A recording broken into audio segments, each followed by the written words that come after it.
सनातन धर्म में मानव सेवा को सर्वोपरि माना गया। मानव सेवा ईश्वर की सेवा के समान है। ऐसे ही निस्वार्थ भाव से समाज की सेवा में लगा है दिव्य प्रेम सेवा मिशन। दिव्य प्रेम सेवा मिशन एक आध्यात्मिक प्रेरित स्वैच्छिक सेवा संगठन है जो पिछले 25 वर्षों से मानव सशक्तिकरण और सामुदायिक पुनरुद्धार के लिए कार्यरत है। कोई जरूरतमंद हो या गरीब के लिए चिकित्सा व्यवस्था, शिक्षा स्वावलंबन हो या कौशल विकास या फिर पर्यावरण संरक्षण, इन सभी क्षेत्रों में निरंतर कल्याणकारी कार्य कर रहा है दिव्य प्रेम सेवा मिशन। इसी कड़ी में सेवा साधना के 25वें वर्ष में दिव्य प्रेम सेवा मिशन द्वारा 1 वर्षीय शिव अवतरण शिव ज्ञान से जीव सेवा यज्ञ कार्यक्रम के तहत 1.25 करोड़ पार्थिव शिवलिंग पूजन अनुष्ठान का आयोजन सेवा कुंज दिव्य प्रेम सेवा मिशन चंडीघाट हरिद्वार में किया गया है, जो 11 मार्च 2021 से आरंभ हुआ और 1 मार्च 2022 को इसका समापन होगा। मानवता के पुजारी डॉक्टर आशीष गौतम भैया द्वारा लिया गया शिव अवतरण का संकल्प अकल्पनीय है। हरिद्वार में मां गंगा के तट पर स्थित दिव्य प्रेम सेवा मिशन में 1.25 करोड़ पार्थिव शिवलिंग पूजन अनुष्ठान का भव्य आयोजन हो रहा है। यहाँ प्रातः काल की बेला में भक्तों ने श्रद्धेय आशीष भैया जी के निर्देशन में योग और ध्यान किया। इसके बाद 1.25 करोड़ पार्थिव शिवलिंग पूजन हेतु महादेव की वंदना की गई। मंत्रोच्चार के साथ 12 ज्योतिर्लिंगों और दिव्येश्वर महादेव की आराधना की गई। विधि पूर्वक रुद्राभिषेक किया गया। इसी क्रम में आरती से ठीक पहले दिव्येश्वर महादेव का भव्य श्रृंगार किया गया। श्रद्धालुओं ने भगवान शिव की आरती कर पुण्यार्जन किया।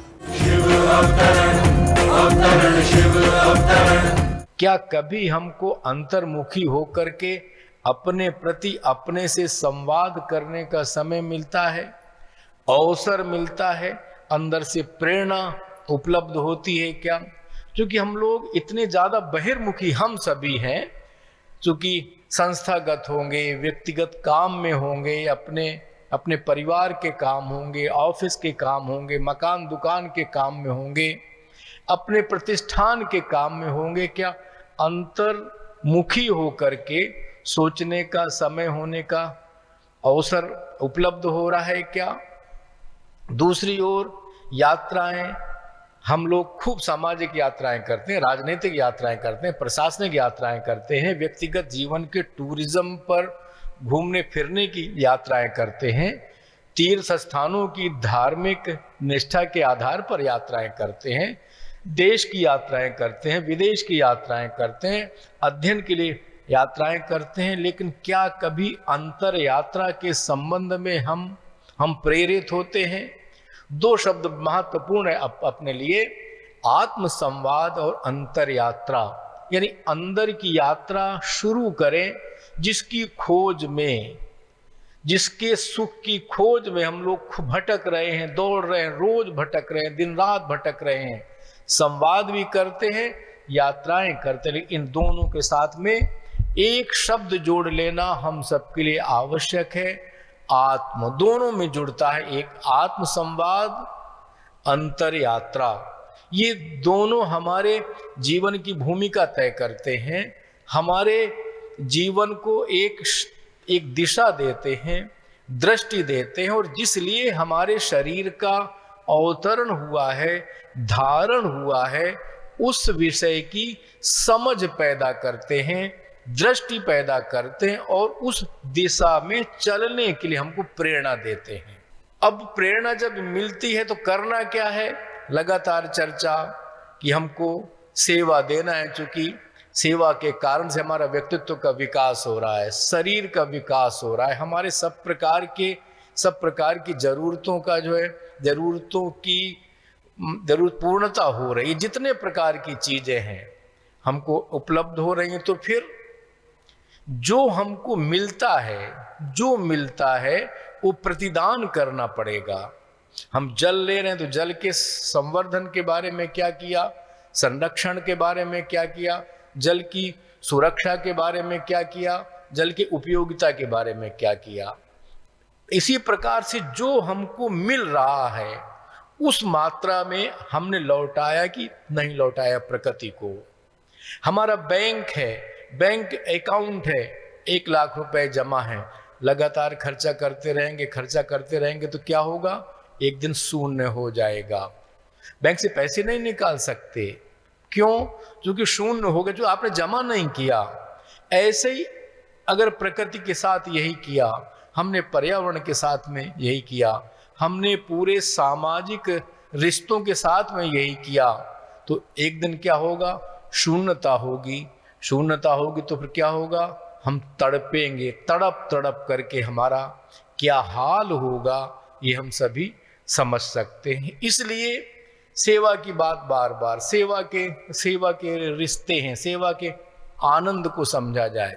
सेवा से हमारा व्यक्तित्व का विकास है, सेवा से हमारा सभी प्रकार का डेवलपमेंट है, सेवा से हमारी जितने प्रकार की संवेदनाएं हैं, जितने प्रकार के शरीर में ग्लैंड्स हैं, जो उस कारण से, उस खुशी के नाते, उस प्रसन्नता के कारण से माने हम रोग मुक्ति भी होती है, आनंद भी मिलता है, सुखानुभूति होती है, तनाव, चिड़चिड़ापन, अनिद्रा या एक शब्द डिप्रेशन दिखाई नहीं देता।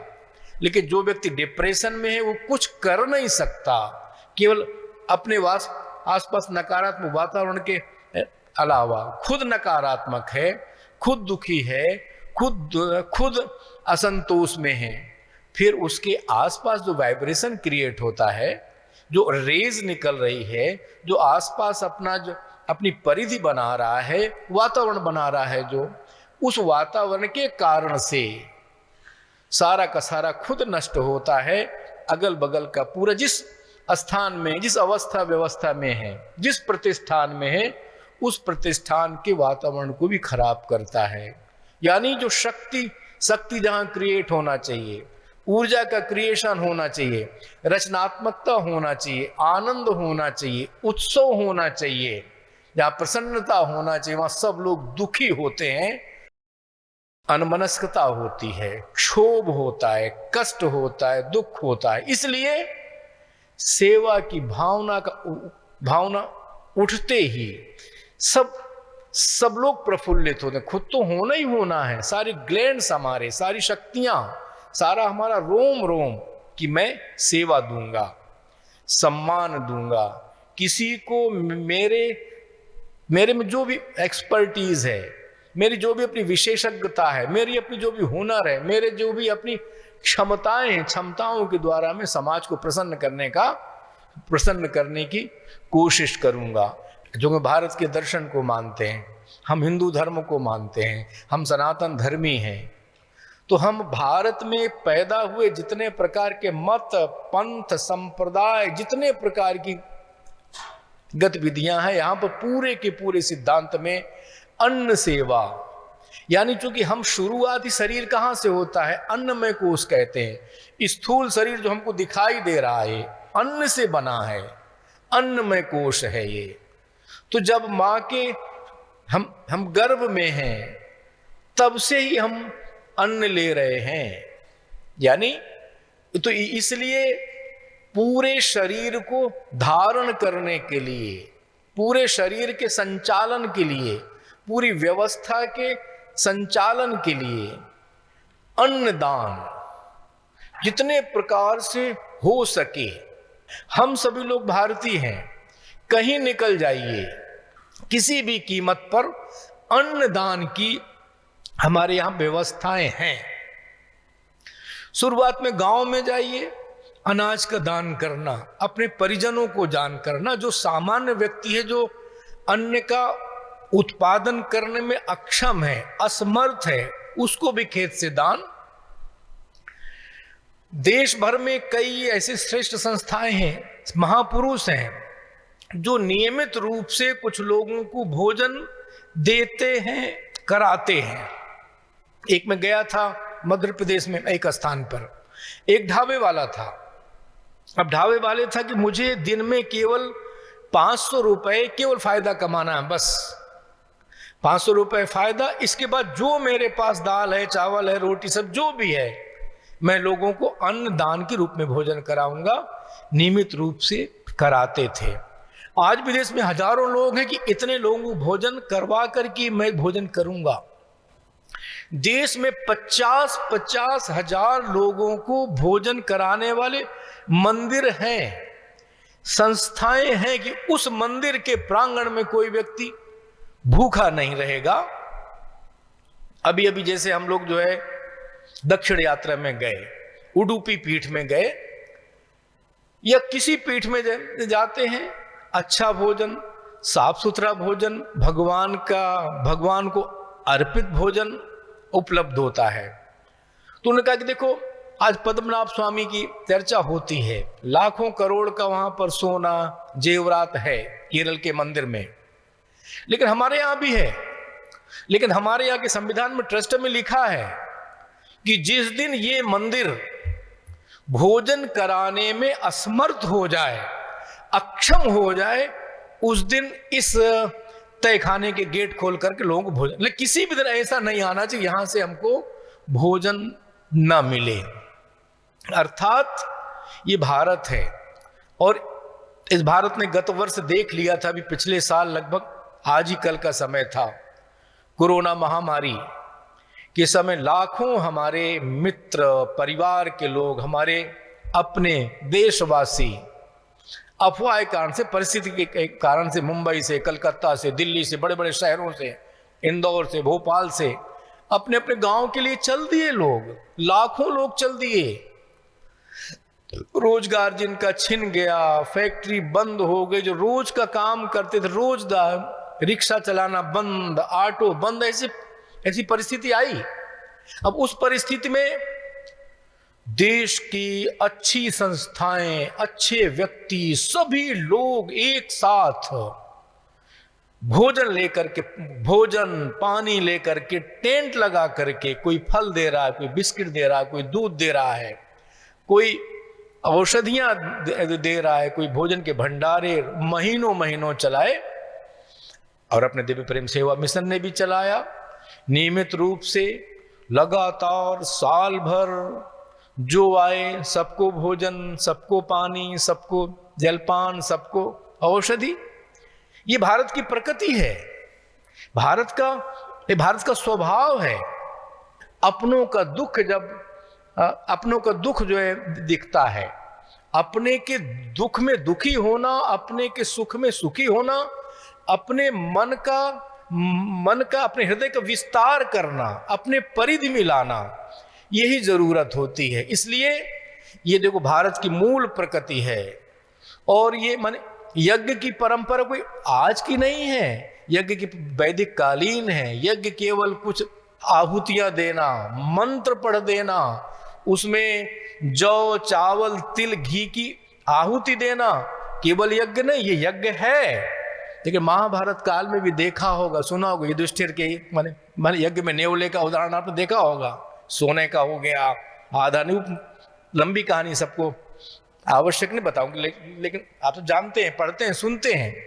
इसलिए अन्नदान का, अन्नमय कोश के निर्माण का जो शुरुआत मां के गर्भ से होती है, इसलिए हम सबको अन्न दान के संबंध में अन्न क्षेत्र चलाएं, अच्छी बात है।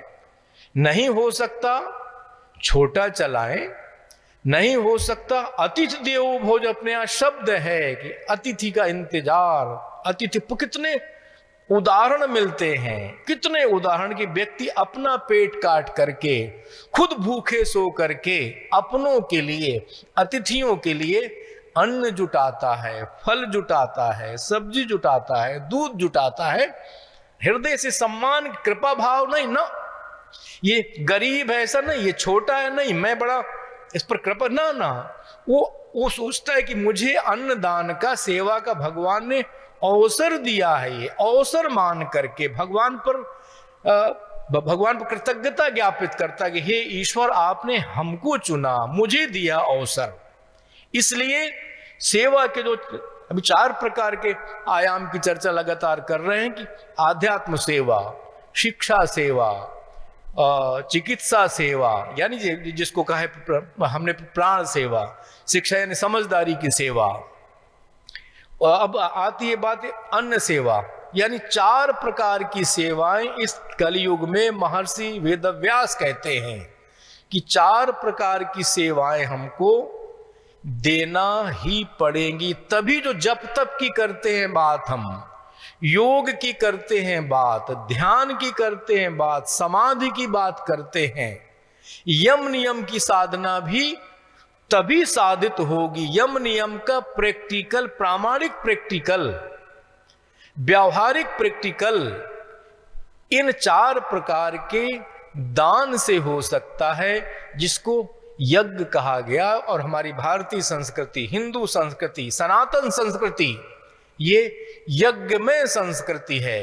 क्योंकि हमको कहा गया है कि हम ऋण त्रय विमुक्तार्थ, हमारे ऊपर जो 3 ऋण हैं, ऋषि ऋण है, मातृपितृ ऋण है, देव ऋण है। 3 ऋण है ये, ऋषि ऋण, मातृपितृ ऋण और देव ऋण। बिना इनकी शक्तियां मिले, बिना इनकी विभूतियां मिले, बिना इनकी सेवा मिले, बिना इनकी कृपा मिले, बिना इनकी शक्ति और माने ऊर्जा मिले, हम कुछ पल भी, कुछ क्षण भी, कुछ कदम भी जीवित नहीं रह सकते थे। जीवन जो 50 साल, 60 साल, 70 साल, 80 साल, 90 साल, 100 साल का जीवन जो बिता दिया, वो तो बहुत दूर की बात है। इसलिए 3 ऋण हैं ये। इन तीनों के विमुक्तार्थ हमको पंच यज्ञ करने पड़ते हैं। पंच यज्ञ, बिना यज्ञ के इस प्रकृति की, इस शरीर की, या जितने प्रकार के विचार प्रवाह हैं, जितने प्रकार के उनकी अवधारणा ही नहीं हो सकती। इसकी बात अब हम लोग कल करेंगे। संध्या होते ही रुद्राक्ष वृक्ष के सम्मुख महादेव की मंगल आरती की गई। दिव्य प्रेम सेवा मिशन द्वारा संचालित सेवा के विविध प्रकल्प, चिकित्सालय, विद्यालय, छात्रावास, पर्यावरण संरक्षण, हरितम संवर्धन, गंगा स्वच्छता, ग्रामीण क्षेत्रों को प्रेरणा देने का प्रयास, नवयुवकों के माध्यम से सेवा कुंज परिसर चंडीघाट हरिद्वार एवं वंदे मातरम कुंज परिसर गंगा भोगपुर तल्ला पौड़ी गढ़वाल से संचालित हो रही हैं। सेवा मिशन के इस पुनीत प्रकल्प में सहयोग देकर आप भी पुण्य के भागी बने। संस्था का बैंक अकाउंट नंबर है दिव्य प्रेम सेवा mission, ICICI bank, account number 023901000105, IFSC code है ICIC 000239। सेवा मिशन को दी जाने वाली राशि आयकर अधिनियम की धारा 8G के तहत आयकर मुक्त होगी। देवों के देव भगवान शिव की अक्षय कृपा प्राप्त करने के लिए शिव अवतरण, शिव ज्ञान से जीव सेवा यज्ञ, 1 वर्षीय अनुष्ठान, 1.25 करोड़ पार्थिव शिवलिंग पूजन से जुड़े। संपर्क सूत्र 9419174997, 9219669687, WhatsApp number 9713283333, email ID contact@shiv-avtaran.org, website www.shiv-avtaran.org।